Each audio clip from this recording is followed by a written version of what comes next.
तो हिंदी पत्र लेखन के अंतर्गत पिछले सेशन में मैंने आपको बताया था कि जब कभी भी आप प्रशासन में जाएंगे तो प्रशासन में आपको पत्राचार करना पड़ेगा, ठीक है। और प्रशासन में पत्राचार जो आपको करना पड़ेगा वो है, वैसे आम जीवन में भी हम पत्राचार करते हैं, लेकिन ये आपका इनफॉर्मल लेटर होता है। इनफॉर्मल मतलब अनौपचारिक पत्र। अनौपचारिक पत्र मतलब एक तरीके से ऐसे पत्र लेखन जो आपके व्यक्तिगत जीवन से जुड़े हुए होते हैं। और औपचारिक पत्र जो आपके रहेंगे, औपचारिक पत्र ऐसे पत्र होते हैं जो कि सरकार के बीच में लिखे जाते हैं, ठीक है। सरकारी कामकाज से जुड़े हुए पत्र होते हैं, फॉर्मल लेटर इन्हीं को हम बोलते हैं। तो आज के सेशन में, अभी मैं पिछले सेशन में आपको कुछ शब्दावलियां लिखवा रहा था, सरकारी पत्र, अर्ध सरकारी पत्र और गैर सरकारी पत्र जो आपके हैं, ठीक है। इन सभी पत्रों में हम कई सारे शब्दों का प्रयोग करते हैं। तो जब तक हम एक बार शब्दावली नहीं जान लेंगे ना, तब तक हमें कोई फायदा नहीं होगा। एक बार शब्दावली जान लें, फिर इसके बाद जो भी आपके पाठ्यक्रम में सरकारी पत्राचार हैं, शब्दावली देखो सबको जाननी चाहिए। इससे क्या होगा, आपको कई नए शब्द भी आएंगे और ऐसे शब्द आएंगे जो कल के दिन प्रशासन में आपको मिलेंगे। इसके बाद जब हम पढ़ेंगे तो एक एक पत्र लेखन में हर एक पत्र को पहले समझेंगे कि इस ऑफिशियल लेटर को परिभाषित कैसे करते हैं। परिभाषाओं से भी क्वेश्चन पूछे जाते हैं, ठीक है। और इसके बाद देखो यूपीपीसीएस में क्वेश्चन आता है आपका बकायदा, और आरओ समीक्षा अधिकारी, सहायक समीक्षा अधिकारी में भी आपका आता है। बाकी कल के दिन जब आप प्रशासन का हिस्सा बनेंगे तो आपको सरकारी पत्रों को, अर्ध सरकारी पत्रों को, कार्यालयीय आदेशों को, सर्कुलर्स को, इन सब से रूबरू होना पड़ेगा, डेली वाइज लिखना पड़ेगा। तो यदि आप जानना चाहते हो तो यहाँ पे मैं पत्र लेखन के जो पाठ्यक्रम के इंपॉर्टेंट सेगमेंट हैं उनको तो मैं आपको बताऊंगा। पहले आपको परिभाषा बताऊंगा, फिर ड्राफ्ट बताऊंगा कि कैसे उसका प्रारूप बनाते हैं, और इसके बाद उसके एक दो उदाहरण बताऊंगा। तो इससे क्या होगा, एक एक करके क्लियर होता चला जाएगा। अब आज के सेशन में मैं कुछ शब्दावलियां डिस्कस करूंगा। देखो पिछले सेशन में क्या क्या डिस्कस हुआ था, एक बार पिछले सेशन का देख लेते हैं हम। पिछले सेशन में देखिए मैंने आपका काफी कुछ डिस्कस कर दिया था पत्र लेखन को लेकर के। देखिए ये शब्दावलियां हो गई थी। देखिए ये सारी शब्दावलियां आप में से कितने लोगों ने किया था इससे पिछले वाली क्लास? सभी ने किया होगा ना पिछली क्लास। जो भी पिछली क्लास करेगा निश्चित तौर पे पत्र लेखन को लेकर के ये शब्दावलियां आपने रूबरू हुआ होगा। फिर मैं अभी देखो आने वाले समय पे जब ड्राफ्ट बताऊंगा ना कि कैसे एक ड्राफ्ट होता है सरकारी पत्र का, अर्ध सरकारी पत्र का ड्राफ्ट क्या होता है, कहाँ पे प्रेषक का नाम लिखते हैं, कहाँ पर स्थान लिखते हैं, कहाँ पे दिनांक लिखते हैं, कहाँ पे विषय लिखते हैं, कहाँ पे मेन बॉडी लिखते हैं, ठीक है, क्या संबोधन शब्द होते हैं, क्या संलग्नक में बनाते हैं, वो सब चीज़ें मैं आपको सिखाऊंगा कैसे आपको पॉइंट वाइज लिखना है। लेटर को, लेटर लिखना आना चाहिए, ठीक है, खासकर सरकार में। तो प्रेषक मैंने आपको बताया था पत्र भेजने वाला होता है, प्रेषिती शब्द पत्र पाने वाला होता है। तो ये दोनों शब्दों के बारे में आप जाने जाइएगा। पत्र भेजने वाला प्रेषक और प्रेषिती है पत्र पाने वाला, ठीक है। प्रेषण का मतलब होता है भेजा जाना, पत्रांक का मतलब होता है पत्र में अंकित संख्या, ठीक है। पत्र में एक जो संख्या वहां पे पत्रांक शब्द लिखा जाता है। फिर इसके बाद जो है महोदय, महोदय श्री, प्रिय श्री, ये संबोधन का प्रयोग करते हैं, है ना। जो आपके सीनियर हैं उनके लिए महोदय शब्द यूज करेंगे, जो आपके जूनियर हैं प्रिय शब्द का भी प्रयोग कर सकते हैं। आमतौर पे जो औपचारिक शब्द होते हैं उनमें हमें ध्यान रखना पड़ता है इनका। निदेश, स्थान और दिनांक भी डालना पड़ता है, ठीक है। जब पत्र जारी करने की तिथि जो आपकी होगी उसी तिथि को आपको डालना होगा। निर्देश मतलब एक संकेत करना, है ना। आप कहे कि मैं निर्देश देता हूँ, निदेश देता हूँ, तो दो चीजें होती हैं, एक होता है निर्देश और दूसरा होता है निदेश। निदेश का मतलब होता है आज्ञा करना, आपने ऑर्डर दिया, आदेश दिया, ठीक है, ये मैंने आपको बताया था। और निर्देश का मतलब होता है कि कोई भी आपका जो है एक आपने गाइडलाइन जारी की है, गाइडलाइन कह सकते हैं, स्टेटमेंट कह सकते हैं, जो भी आप इसको समझ लें उस रूप में आप इसको देख सकते हैं पूरी तरीके से। वरिष्ठ मतलब आपके उच्च अधिकारी को वरिष्ठ कहते हैं, कनिष्ठ आपके निम्न अधिकारी। अब मैं आगे की लिस्ट आपको भी बनवाता हूँ। अभिलेख का मतलब है अधिकारातीत लेख, मतलब जो आपके अधिकारों के अंतर्गत आने वाला लेख है। सूचनार्थ का मतलब है सूचित करने के आदेश से ये आएगा आपका, कई जगह सूचनार्थ शब्द प्रयोग करेंगे। प्रयोज्य मतलब है उद्देश्य, प्रारूप मतलब है आरेख या ड्राफ्ट। यहां तक देखो हमारी चीजें हो गई थी, यहां तक हमने कर लिया था। अब चलिए आगे क्या क्या चीजें रहेंगी उनको भी हम एक एक करके यहां पर समझने का प्रयास करेंगे। देखिए एक शब्द आएगा बार बार, संलग्नक। हमेशा जब कभी भी आप कोई फॉर्म, अब तो ऑनलाइन फॉर्म भरते हैं, पहले ऑफलाइन फॉर्म भरे जाते थे। कोई भी वैकेंसी आती थी तो उसका जो है मार्केट में आप जाते थे और उसका एक फॉर्म मिलता था, उसको जो है भर के फिर डाकघर से आप भेजते थे। अब तो सब ऑनलाइन जमाना हो गया, लेकिन इसके बावजूद भी जब आप पत्र लेखन करेंगे तो एक शब्द आएगा आपका संलग्नक का। संलग्नक का मतलब है जिसे साथ लगाकर भेजा जाए। संलग्नक में कई सारे डॉक्यूमेंट लगाए जाते हैं। ये शब्द आपका कैसे लिखेंगे, संलग्नक, ठीक है। इसका मतलब है इसके साथ कोई भी आप जो भी चीज लिखें उसकी लिस्ट लिखनी पड़ती है। जैसे आप पत्र लेखन करेंगे ना, तो जो जो आप लगाकर भेजेंगे, जैसे हाई स्कूल के डॉक्यूमेंट भेज रहे हैं, या आप जो है अंक पत्र इंटर का भेज रहे हैं, या फिर आप जो है ग्रेजुएशन का अंक पत्र, प्रमाण पत्र, डिग्री, जो कुछ भी आप लगा रहे हैं, आप जाति प्रमाण पत्र लगा रहे हैं, आप जो है जो भी आपके पास डॉक्यूमेंटेशन है जो जरूरी है, जो आपसे मांगे जाएंगे, उन सभी को संलग्नक के तौर पे आप क्या करते हैं, पीछे जो है लगाकर भेजते हैं। ये आपको ध्यान रखना है। एक शब्द और यूज होता है प्रतिलिपि।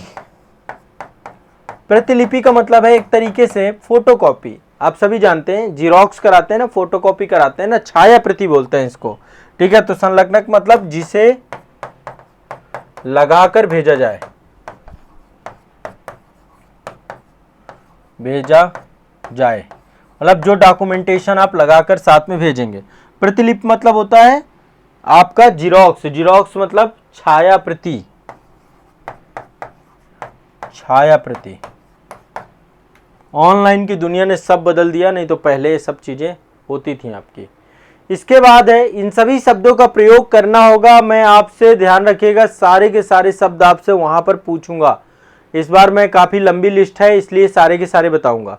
एक शब्द और यूज होता है कार्मिक।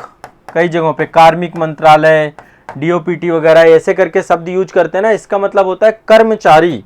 कार्मिक का मतलब है कर्मचारी से, ठीक है। कार्मिक का मतलब क्या है, कर्मचारी, ठीक है। नेक्स्ट है प्रत्युत्तर।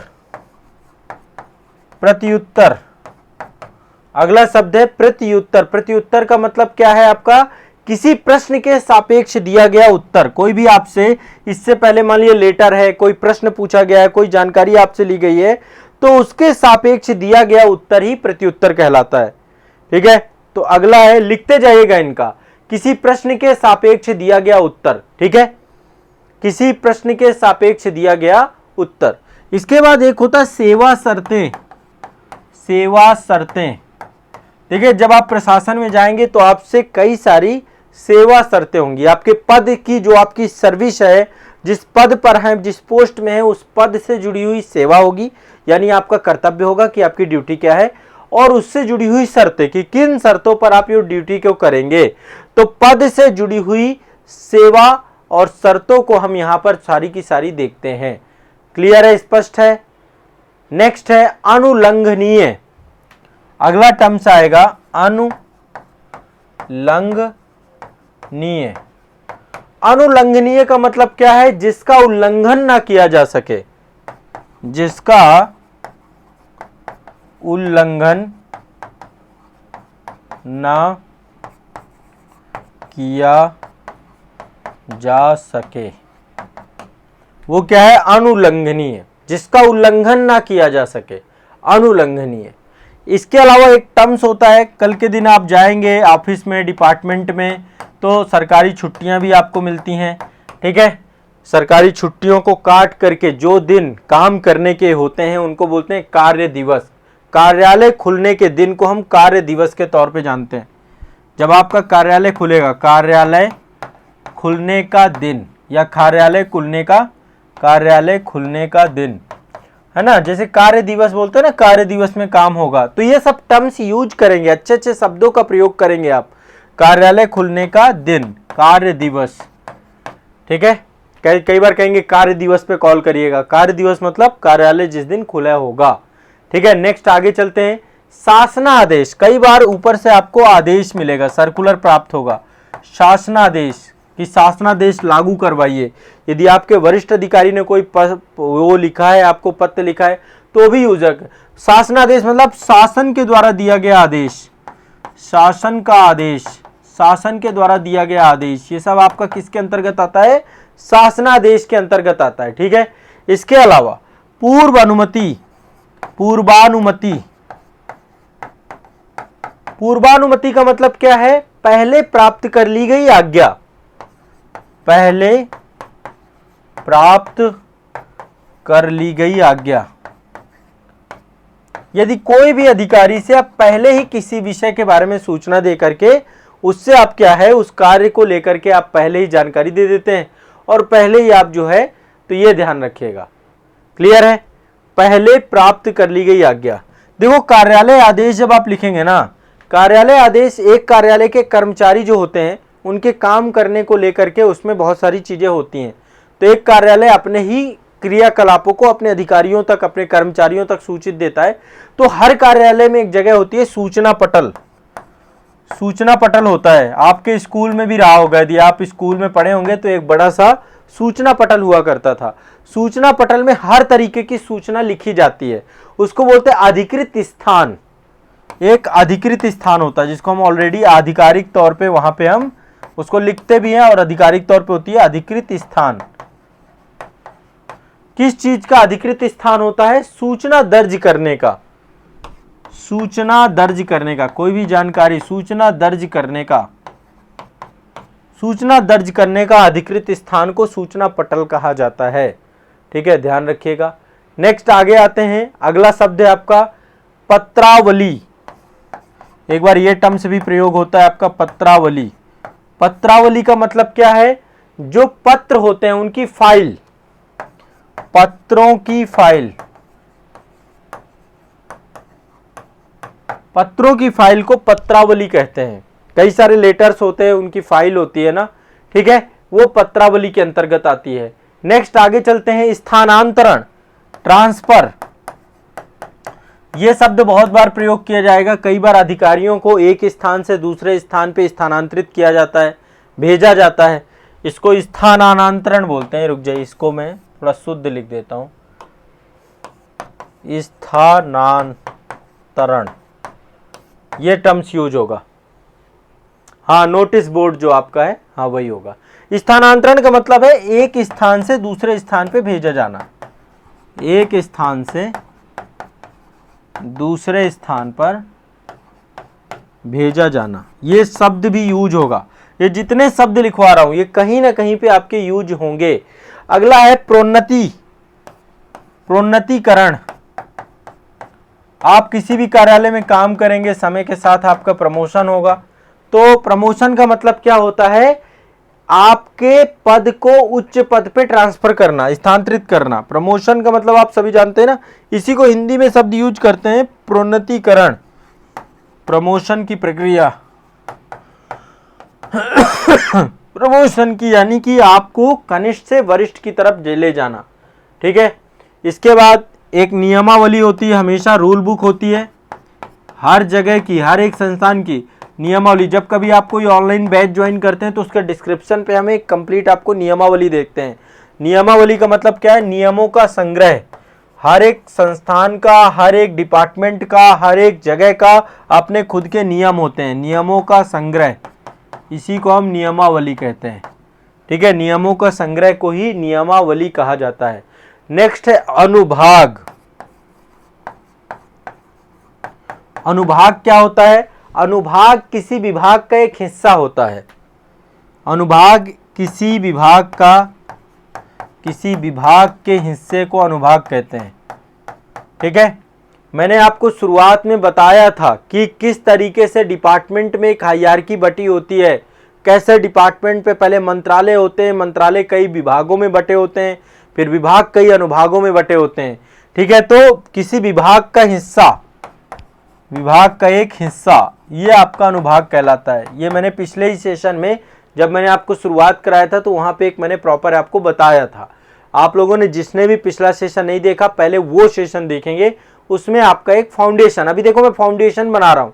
जब आपका फाउंडेशन बेहतर हो जाएगा तो धीरे धीरे फिर आप पत्र लेखन में बहुत अच्छे हो जाएंगे। क्लियर है? नेक्स्ट है, अगला चलते हैं। अगला एक शब्द यूज किया जाता है पुनर्विचार। पुनर्विचार, पुनर्विचार का मतलब होता है किसी विषय पर दोबारा विचार करना, यह पुनर्विचार कहलाता है। किसी विषय पर दोबारा विचार, दोबारा विचार, ये क्या है आपका? पुनर्विचार। ठीक है, ये आमतौर पे जो है आप ये टर्म से परिचित भी होंगे। ठीक है, एक अगला है आपका अनुग्रहित। अनुगृहीत, ये शब्द भी यूज होगा कई जगहों पे। अनुगृहीत का मतलब होता है, इंग्लिश में देखूं तो ओब्लाइज्ड, ओब्लाइज्ड शब्द होता है ना आपका इंग्लिश में। आसान भाषा में कहें एहसानमंद, एहसानमंद, है ना। तो अनुगृहीत का मतलब है एक तरीके से एहसानमंद, ये जरूर ध्यान रखिएगा, ठीक है, ये गड़बड़ हो जाता है कई बार। अगला है गजट। गजट तो हम आगे एक बार समझेंगे भी, जब हम नोटिफिकेशन निकलता है, सरकार का एक गजट होता है, सरकार के द्वारा राजपत्र होता है, एक तरीके से सरकार शासन के द्वारा जारी अधिपत्र को गजट कहते हैं। शासन के द्वारा जारी अधिपत्र को गजट कहते हैं।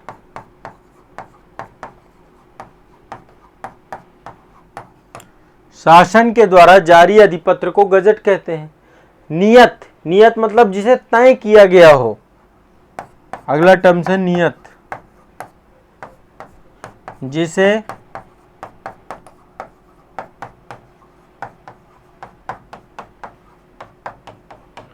तय किया गया हो, नियत मतलब एक निश्चित, ठीक है। अगला है आयोजन। आयोजन, आयोजन का मतलब क्या होता है पता है आपको? आयोजना पहले होता था ना पंचवर्षीय योजना, आयोजना, आयोजना मतलब जिसे योजनाबद्ध किया जाए उसे हम आयोजन कहते हैं। आयोजना, जिसे योजनाबद्ध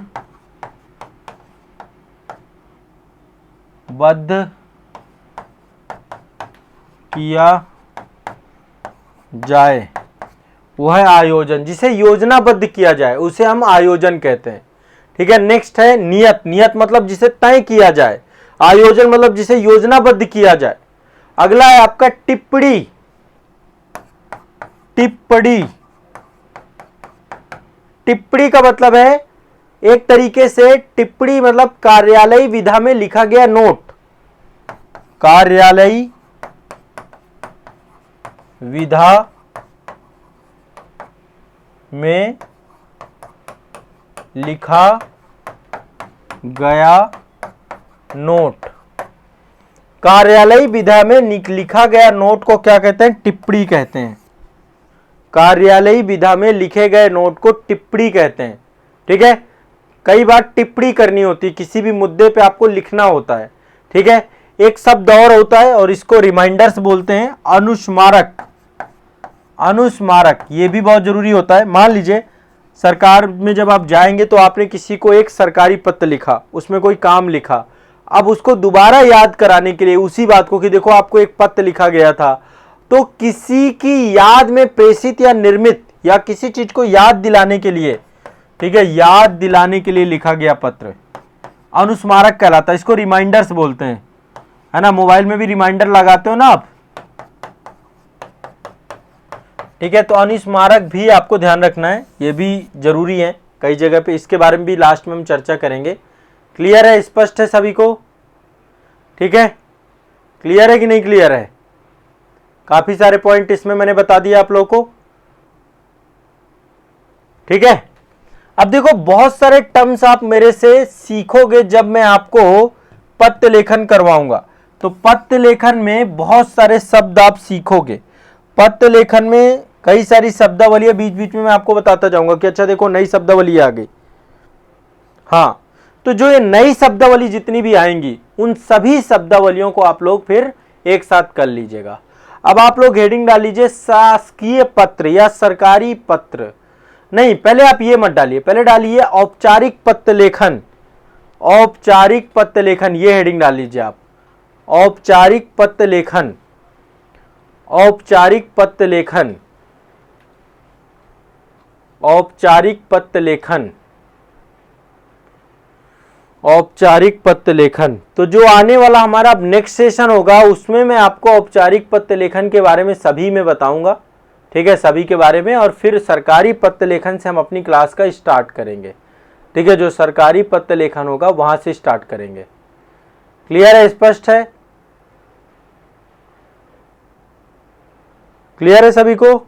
या कुछ लिखना चाहो तो लिख लो, एक बार थोड़ा सा कुछ लिख लो, पैराग्राफ चेंज करिए, यहीं पे लिखिए पत्र लेखन का वास्तविक अर्थ है पत्र लेखन का वास्तविक अर्थ है,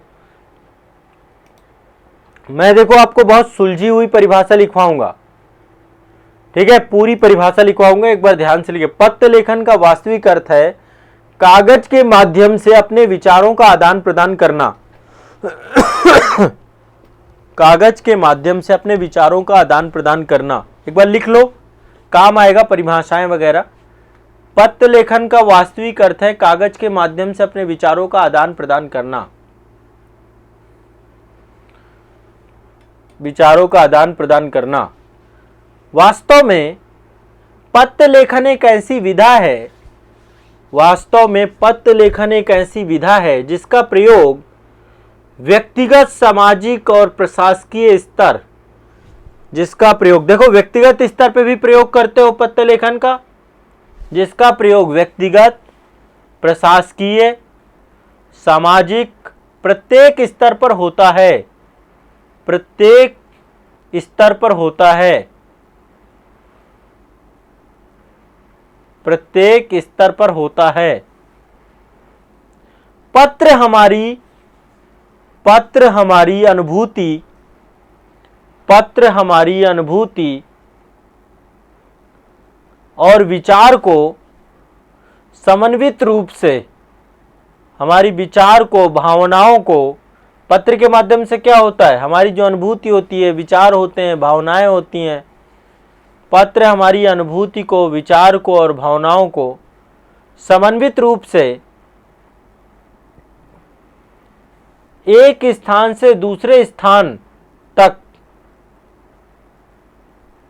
समन्वित रूप से एक स्थान से दूसरे स्थान तक हमारे संदेश को ले जाने, हमारे संदेश को ले जाने का कार्य करते हैं, हमारे संदेश को ले जाने का कार्य करते हैं। पत्र जितने कुशल और कलात्मक रूप से लिखे जाएंगे, पत्र जितने कुशल और कलात्मक रूप से लिखे जाएंगे, उसमें संदेश वहन करने की क्षमता उत्पन्न होगी, उसमें संदेश वहन करने की क्षमता उत्पन्न होगी तथा जिस उद्देश्य को लेकर इनकी रचना की गई है, तथा जिस उद्देश्य को लेकर इनकी रचना की गई है, वह उतनी ही तीव्र गति से पूर्ण होगी, वह उतनी ही तीव्र गति से पूर्ण होगी, वह इतनी ही तीव्र गति से पूर्ण होगी। वस्तुतः पत्र हमारी मनोकांक्षाओं के वाहक होते हैं, वस्तुतः पत्र हमारी मनोकांक्षाओं के वाहक होते हैं, वाहक होते हैं। अतः इनका आकार प्रकार सम्यक रूप से, अतः इनका आकार प्रकार सम्यक रूप से सजा, सवरा और कलात्मक होना चाहिए, अतः इनका आकार प्रकार सम्यक रूप से सजा, संवरा और कलात्मक होना चाहिए, सजा, संवरा और कलात्मक होना चाहिए।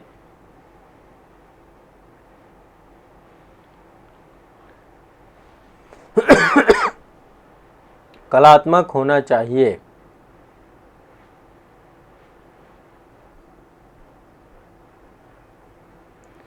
पत्र की विषय वस्तु, पत्र की विषय वस्तु, भाषा शैली, पत्र की विषय वस्तु, भाषा शैली, लेखन की योग्यता, लेखन की योग्यता, मना स्थिति, वैचारिकता तथा संवेदनात्मकता को प्रकट करती है। पत्र की विषय वस्तु, भाषा तथा शैली, लेखन की योग्यता, मना स्थिति, वैचारिकता एवं संवेदनाओं को प्रकट करती है, संवेदनाओं को प्रकट करती है। प्रत्येक अवसर के अनुकूल ही पत्रों को लिखा जाता है, प्रत्येक अवसर के अनुकूल ही पत्रों को लिखा जाता है। उसी के अनुरूप पत्रों का स्वरूप, भाषा और विषय निर्धारित होते हैं। उसी के अनुरूप पत्रों का स्वरूप, भाषा और विषय निर्धारित होते हैं। इस आधार पर हम पत्रों को दो भागों में वर्गीकृत कर सकते हैं। इस आधार पर हम पत्रों को दो भागों में वर्गीकृत कर सकते हैं। नंबर 1 औपचारिक पत्र, दूसरा है अनौपचारिक पत्र। औपचारिक पत्र मतलब फॉर्मल लेटर, दूसरा है इनफॉर्मल लेटर। ठीक है, फॉर्मल लेटर और इनफॉर्मल लेटर। देखो मैं पहले ही आपको बता चुका हूं औपचारिक पत्र कैसे पत्र होते हैं। औपचारिक पत्र कार्यालयों को लिखा जाते हैं, संस्थाओं को लिखे जाते हैं, सरकारों को लिखा जाते हैं, प्रकाशकों को लिखा जाते हैं, एक मतलब प्रोफेशनली। अनौपचारिक पत्र व्यक्तिगत होते हैं, माता पिता को, बड़े भाई को, बहन को, है ना। औपचारिक पत्र जैसे प्रधानाचार्य के नाम पत्र जो आप लिखते थे, ये कैसा था? औपचारिक पत्र था। ठीक है, आप जो है आवेदन पत्र के तौर पे लिखते थे ना प्रधानाचार्य से छुट्टी लेने के लिए, तो ये आपके भी आवेदन पत्र के तौर पे था, आपका ये औपचारिक पत्र था। तो औपचारिक पत्र में कार्यालयी, प्रशासकीय, व्यावसायिक, अर्ध सरकारी, निविदा, विज्ञप्ति, ये कार्यालयी सारे पत्र होते हैं। एक कार्यालय दूसरे कार्यालय से कम्युनिकेट करे, एक अधिकारी दूसरे अधिकारी से कम्युनिकेट करे, ये सारे आपके कार्य औपचारिक पत्र होते हैं। दूसरा अनौपचारिक पत्र व्यक्तिगत व सामाजिक पत्र होते हैं। ठीक है, अपने मित्रों को, अपने सगे संबंधियों को, जैसे निमंत्रण पत्र, बधाई पत्र, शोक संदेश, ये सारे आपके होते हैं। ठीक है, तो औपचारिक पत्र क्या है? औपचारिक पत्र वो पत्र होते हैं जिनसे हमारा कोई निजी संबंध नहीं होता, व्यक्तिगत संबंध नहीं होता है। अनौपचारिक पत्र वे पत्र होते हैं जिनका हमारे व्यक्तिगत जीवन से जुड़ाव होता है, हमारे निकट संबंधियों से जुड़ाव होता है, हमारे मित्रों से जुड़ाव होता है। तो नेक्स्ट सेशन पे हम सारे पत्रों को लिखेंगे। Government orders, office orders, circular, है ना, गवर्नमेंट मतलब सरकारी पत्र, शासनादेश बोलते हैं। ठीक है, कार्यालयी आदेश, परिपत्र, अनऑफिशियल लेटर भी होते हैं आपके, वो अलग है, उनको नहीं यहाँ पे डिस्कस करेंगे हम। अधिसूचना, है ना, अधिसूचना नोटिफिकेशन आपको पढ़ना है। अर्ध सरकारी पत्र आपको पढ़ना है। रिमाइंडर्स आपको पढ़ना है। अनुस्मारक, ठीक है, हमें देखो मेमोरेंडम नहीं पढ़ना है, ज्ञापन होते हैं कई सारे, वो नहीं पढ़ना है हमें। एक्नॉलेजमेंट नहीं पढ़ना, नोटिस नहीं पढ़ना हमें। प्रेस रिलीज भी होती हैं, ठीक है, प्रेस विज्ञप्तियां भी होती हैं, वो भी नहीं पढ़ना है, वो हमारे, हम ज़्यादा से ज़्यादा सरकारी, अर्ध सरकारी, कार्यालयी आदेश, परिपत्र, अनुस्मारक, ठीक है, और जो आपके हुए तार, इन सब के बारे में पढ़ेंगे आने वाले से। अधिसूचना नोटिफिकेशन जो निकलता है आपका। ठीक है, तो आज के सेशन में इतना ही रखते हैं। नेक्स्ट सेशन पे आगे की क्लास में पत्र लेखन में मैं आपको प्रॉपर पहले परिभाषा बताऊंगा, फिर ड्राफ्ट लिखवाऊंगा। हम एक क्लास में एक एक जो है ड्राफ्ट को और एग्जाम्पल को समझते हुए चलेंगे, तो हमें आने वाले 6, 7, 8 क्लासेस में हम पूरा पत्र लेखन कवर कर लेंगे हमारे सिलेबस के अकॉर्डिंग। क्लियर है? हाँ, औपचारिक और अनौपचारिक में हमें औपचारिक पढ़ना है। ठीक है, इतना रिवाइज करिए, नेक्स्ट क्लास में आगे की देखेंगे टॉपिक।